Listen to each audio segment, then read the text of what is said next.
Pertanyaan saya nih, ketika saya membaca Bible di Yohanes 14 nomor 31, dunia harus tahu. Ini Yesus yang mengatakan. Kalau Yesus sudah mengatakan dunia harus tahu, artinya apa?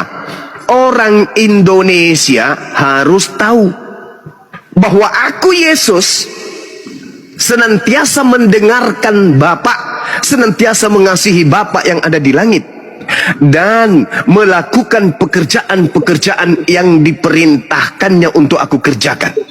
Kata Yesus tuh, dunia harus tahu, orang Indonesia harus tahu bahwa Yesus itu adalah orang yang soleh, orang yang muslim, orang yang berserah diri kepada Tuhannya.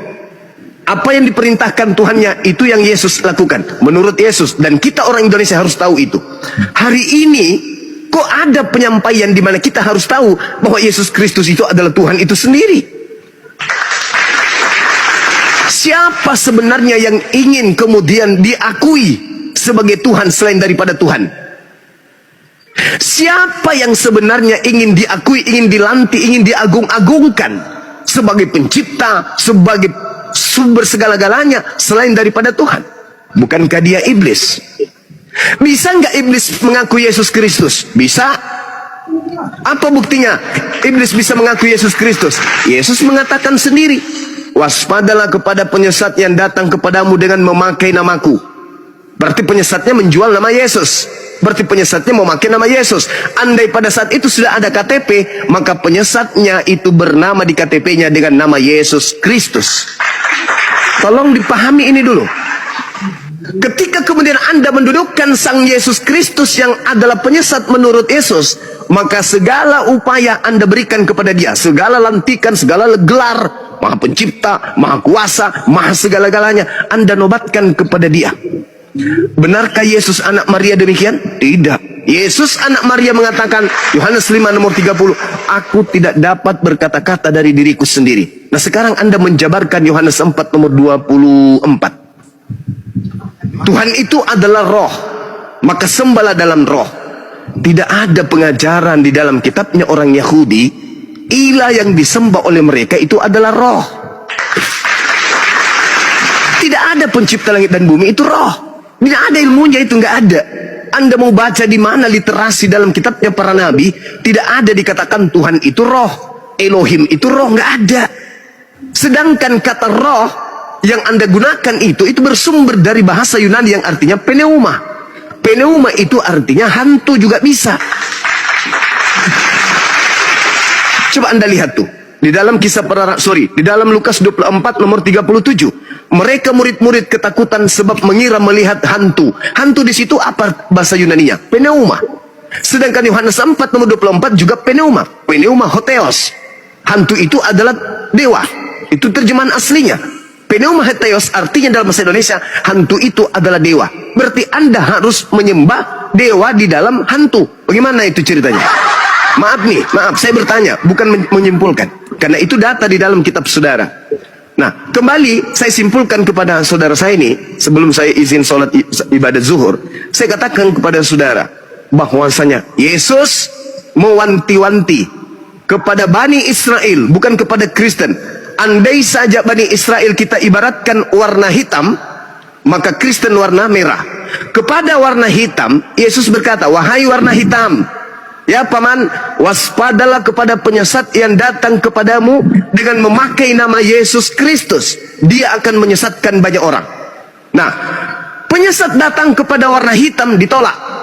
Penyesat datang kepada warna merah diterima. Lahirlah Kristen dengan konsep ketuhanan kepada makhluk yang bernama Yesus Kristus.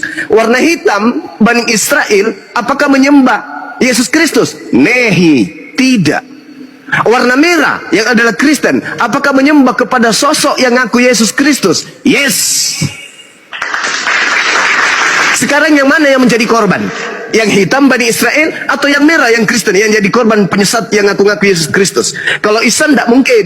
Islam tidak menyembah kemudian Yesus Kristus. Hindu tidak menyembah Yesus Kristus. Buddha tidak menyembah Yesus Kristus. Hanya yang warna merah inilah, si Kristen inilah yang kemudian mengilakan kepada sosok yang mengaku Yesus Kristus. Dan Kristen ini 2 miliar kan? Maka apa yang dinubuatkan Yesus, dia akan menyesatkan banyak orang, tergenapi. Tergenapi. Orang Yahudi yang warna hitam tidak percaya kepada sosok yang datang. Akulah Yesus yang kau aniaya. Akulah Alfa dan Omega. Akulah bintang timur, sang gilang gemilang. Orang Yahudi tidak percaya. Orang Romawi percaya. Maka orang-orang yang percaya ini kemudian pertama kali disebut Kristen di Antioquia, pengikut Paulus in the gang. Sekarang Anda renungkan. Sekarang Anda renungkan. Percayakah Anda bahwa Yesus berpesan kepada Bani Israel agar menjauhi penyesat-penyesat yang mengaku Yesus Kristus? Sebab kata Yesus, tanda kedatanganku adalah seperti kilat menyambar dari timur sampai ke barat. Tanda kedatanganku adalah aku akan berdiri di langit di awan-awan, dan seluruh manusia di atas muka bumi akan melihat aku. Tanda itu belum ada. Tanda itu belum terjadi. Berarti tanda yang dialami Paulus, tanda yang dialami penulis kitab Wahyu, tanda yang dialami Ananias, itu bukan tanda kedatangan Yesus, tetapi tanda kedatangan titik-titik, tanda tanya besar. Tanda tanya besar ini titiknya sebesar lapangan bola. Silakan Anda jawab. Buktikan kepada kami, ini pertanyaan. Tanda-tanda kedatangan Yesus adalah di Matius 24 nomor 30, seluruh umat manusia di atas muka bumi ini akan melihatnya. Itu tanda kedatangannya. Berarti selain tanda itu bukan Yesus, tetapi sang penyesat. Dan itulah yang datang kepada Paulus. Demikian kawan. Ini pertanyaan, silakan menjawab.